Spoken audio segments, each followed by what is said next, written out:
Okay, so today we're going to take a look at how to calculate correlation using technology. We are not going to do it by hand at this point. So you're going to need your TI-84 calculator, and if you don't have that with you, you're going to need to go ahead and get that and follow along with us.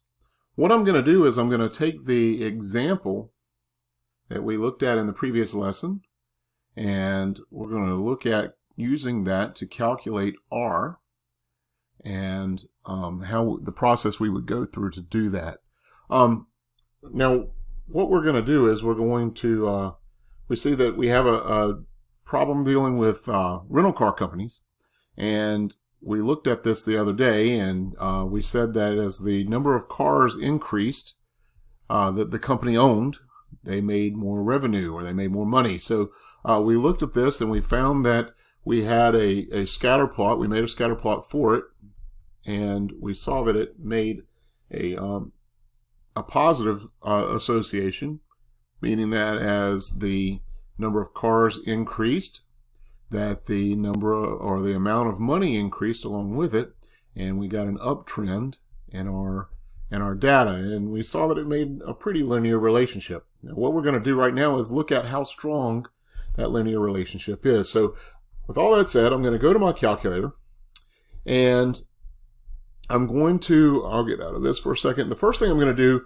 is I'm going to press second and then catalog, and I am going to go to the D section. You can press the alpha D, or you can actually just scroll down and press the scroll down button, but I'm going to scroll down to the term or the function that says diagnostic on. I'm going to select that from the menu.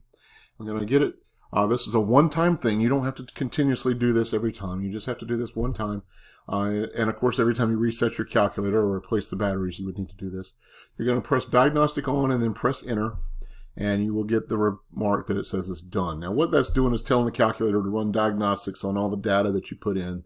I'm not going to really get into that right now, but what we're going to see when we enter our data is that it'll tell us some information. So with that said, I'm going to go to Stat, and I'm going to choose Edit. Now I'll get my list, and you probably remember seeing this screen before. And in case you forgot, if I want to clear some of the data out that might already be there, I go to the top of the data list and I press Clear and Enter, and that'll delete all the numbers.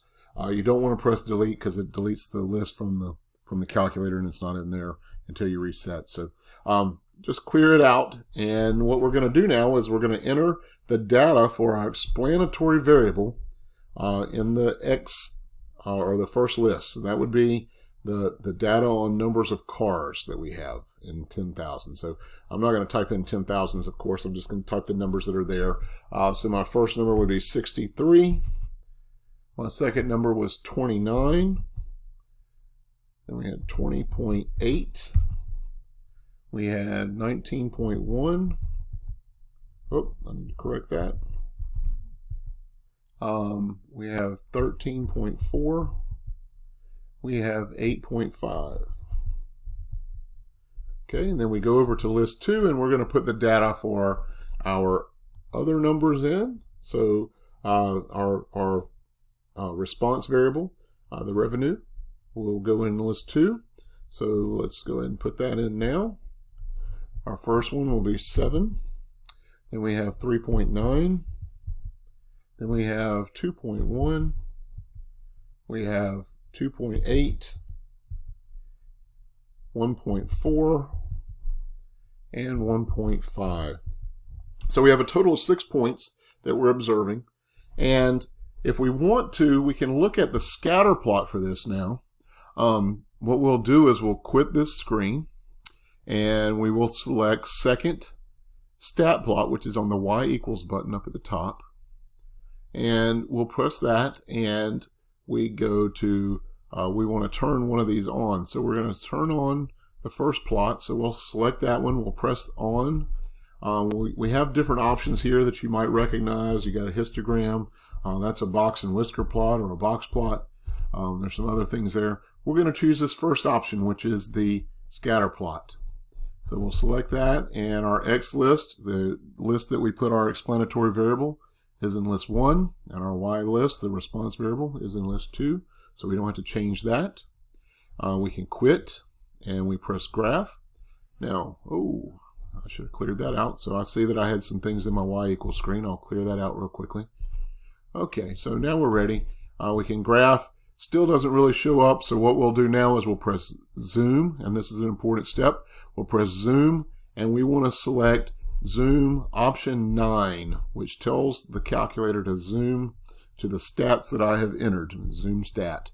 And it's going to fit all the numbers that I've entered in my list on the screen then. So I don't see numbers on the scale here, which is one thing that we might need to do if we were going to make our own scatter plot. But you can see the graph kind of looks, it looks like we did on our PowerPoint that we had when I did this there. We see a very similar setup right there. So it's the same thing pretty much. Let me pull this back up. So it just gives us a bird's eye view of what we're looking at with the scatter plot. So if I made one of my own, I should know that it should look something kind of like this. All right, now what we're going to do is find R using this information. So I'm going to go to Stat again. I'm going to select Calculate, the Calc menu, and we're going to go all the way down to option 8. And I'll explain this more in detail as we get through this unit, but right now we're going to use the X list we have set at L1. My Y list there is L4. That is not where I have my number, so I'm going to select second L2, which is the 2 button, and that tells the calculator my numbers are there. I don't have a frequency list. We're not going to store a regression equation right now. We'll talk about that later. And we calculate. So you can see some things here, but the main thing that we're looking at right now is this number down at the bottom of the screen, this 0.9819798.097, okay? So what this is telling me is that the R for this data that we're looking at is 0.982. So if you'll remember our conversation on correlation, an R of 0.982 is very good. It tells us, since it's positive, it tells us that our association is moving up as we move from left to right. And it tells me that we are very close to 1. 0.981 is or 982 is very close to 1. So that would indicate that we have something that is almost a perfect line. Now, if you look at this graph, the points almost line up perfectly on this graph. Now, they're not perfect all on there, but we're very close to a line, and if you look at this, just eyeballing it, you can really see where that line should go. All right, let's try one more, and we will see how we can do this.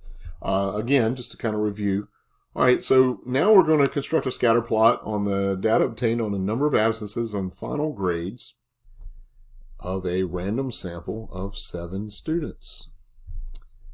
Okay, so we have 7 students, we have data on them, and we're going to use that data to make a scatter plot. So what I'm going to do is I'm going to enter this data real quickly. We press Stat, Edit. I'm going to go a little faster this time. I'm going to clear out these lists, so I'll go to the top, I'll press Clear and Enter. I'll go press Clear and Enter.